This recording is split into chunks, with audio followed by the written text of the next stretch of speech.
If you stare long enough into an abyss, the abyss will eventually stare back into you.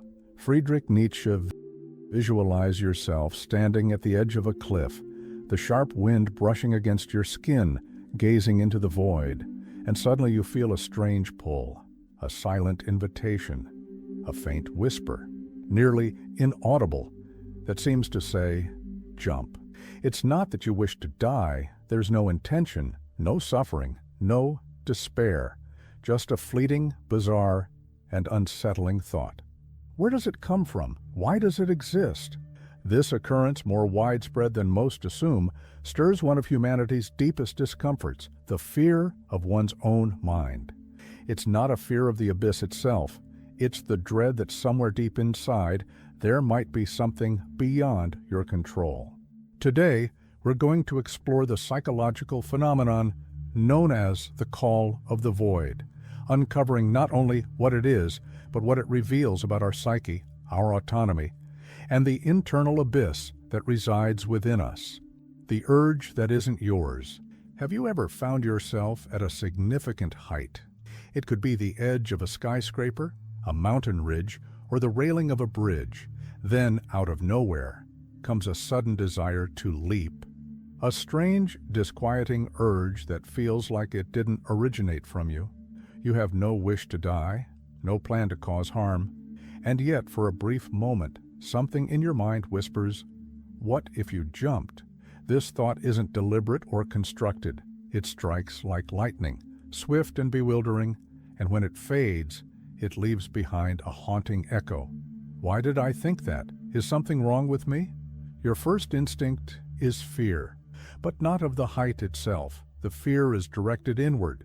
Fear of what your mind can conjure without warning. That's where the unease begins, a quiet doubt that maybe, just maybe, there's a hidden darkness you don't fully understand. These intrusive thoughts are indiscriminate. They don't care about age, beliefs, or emotional state. They arrive uninvited. And even if suicide has never crossed your mind before, you may catch yourself peering into the emptiness, questioning your true self. The deepest fear is the fear of ourselves. Carl Gustav Jung, the call of the void, a real phenomenon.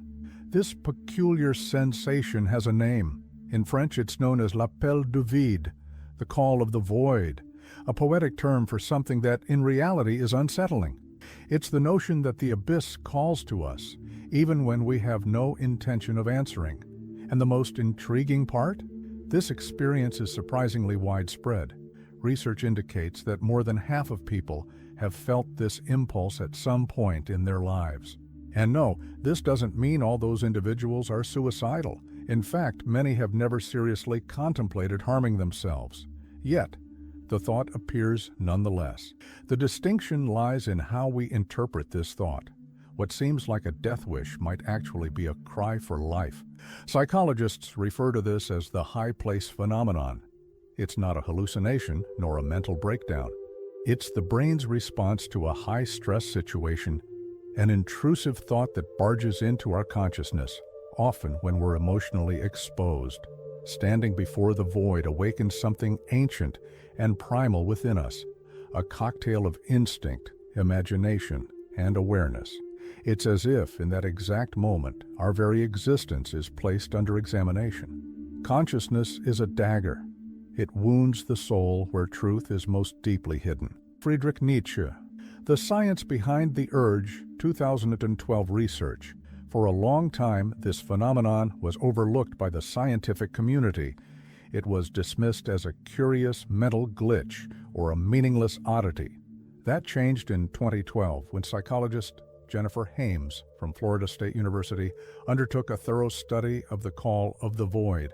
She surveyed 431 students, exploring whether they had ever experienced this impulse, while also checking for histories of depression, anxiety, or suicidal thoughts.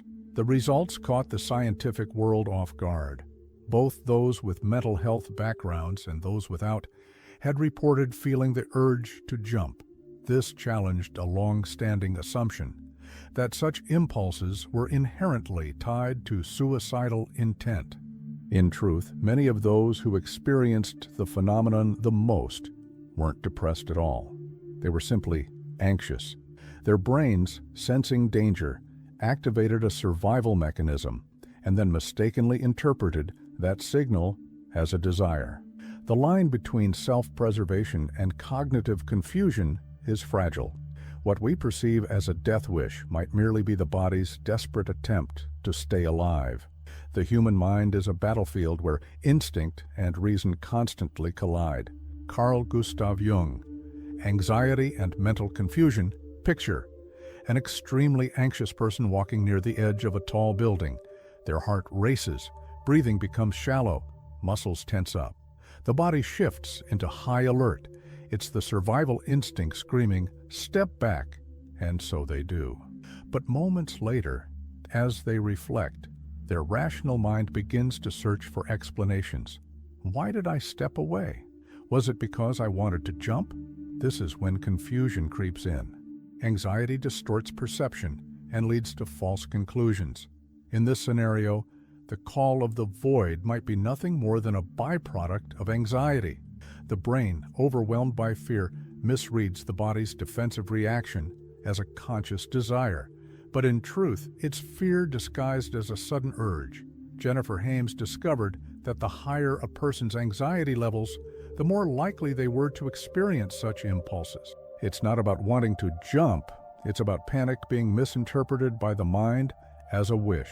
Often what seems like an internal threat is merely an instinctive safeguard, cloaked in uncertainty. Anxiety is the price we pay for living in time and being aware of the future. Carl Jaspers, The Subconscious at Work. But what if the call of the void isn't a longing for death, but a reminder of how deeply we cherish life? This is one of the most thought-provoking theories.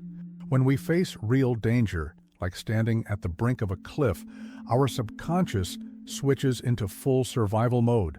It not only activates protective reflexes, but also simulates the consequences of falling. This mental projection produces a jarring effect. Not because we wish to fall, but because our brain has imagined it in its effort to protect us. This process can unfold so swiftly and powerfully that the conscious mind interprets it as a death wish. Yet, in a strange twist, it's the very opposite, a silent cry from the subconscious that we want to stay alive. Our body pulls us back, but the thought lingers, leaving us unsettled. The unconscious is structured like a language, and sometimes it screams when we seek silence. Jacques Lacan, The Dizziness of Freedom. Existentialist philosopher Jean-Paul Sartre perceived something even more unsettling in this experience: total freedom. For Sartre, what truly terrifies us isn't the cliff itself, nor the danger of falling, but the awareness that we can choose to jump. That complete awareness of our own freedom is frightening. It's the realization that no external force is holding us back, only our inner will. And in that moment, freedom becomes a crushing burden. Sartre referred to this as the dizziness of possibility. The physical abyss reveals a deeper, internal one, the abyss of our choices. The mere notion that we have the liberty to do anything, even self-destructive things, forces us to confront the full weight of our responsibility for the lives we lead. And if we are free to jump, we are also free to question whether we truly trust ourselves. Man is condemned to be free. Jean-Paul Sartre. The illusion of control. Standing at the edge, something inside us shatters.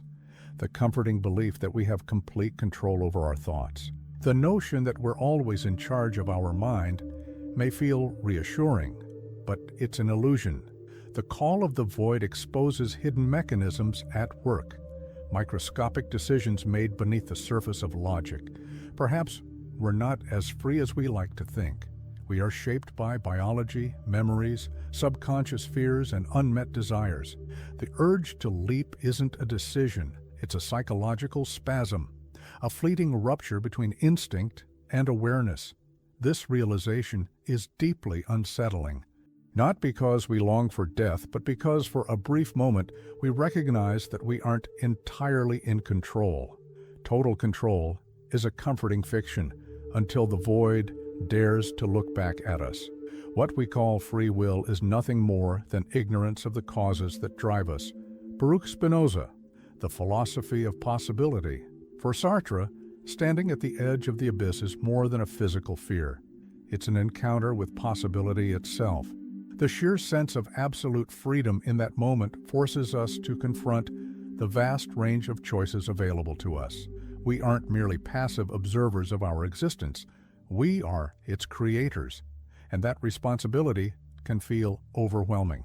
Kierkegaard, whose ideas deeply influenced Sartre, described this sensation as the dizziness of freedom.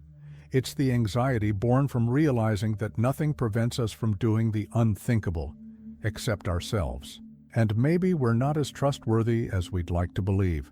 The edge of the cliff becomes a stage for a profound inner struggle, reason facing off against the abyss of limitless freedom. Anxiety is the despair of infinite possibility. Søren Kierkegaard, the fear of oneself.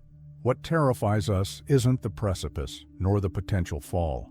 It's the disturbing thought that somewhere inside, a part of us might want to jump. Even if the idea was fleeting and irrational, the fact that it appeared is enough to ignite fear.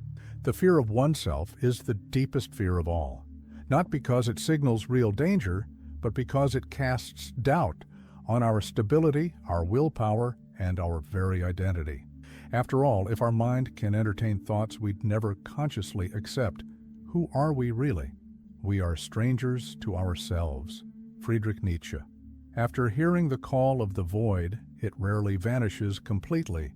It becomes a whisper, a quiet reminder that something within us remains partially unknown. It isn't madness, nor a desire to die. It's a fleeting confrontation with the edges of consciousness itself.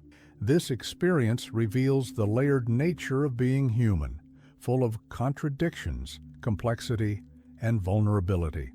The abyss is not just out there, it also lives within. And to face it is ultimately to accept that living means constantly balancing between what we control and what we feel. Know thyself, and you still might be surprised. Socrates.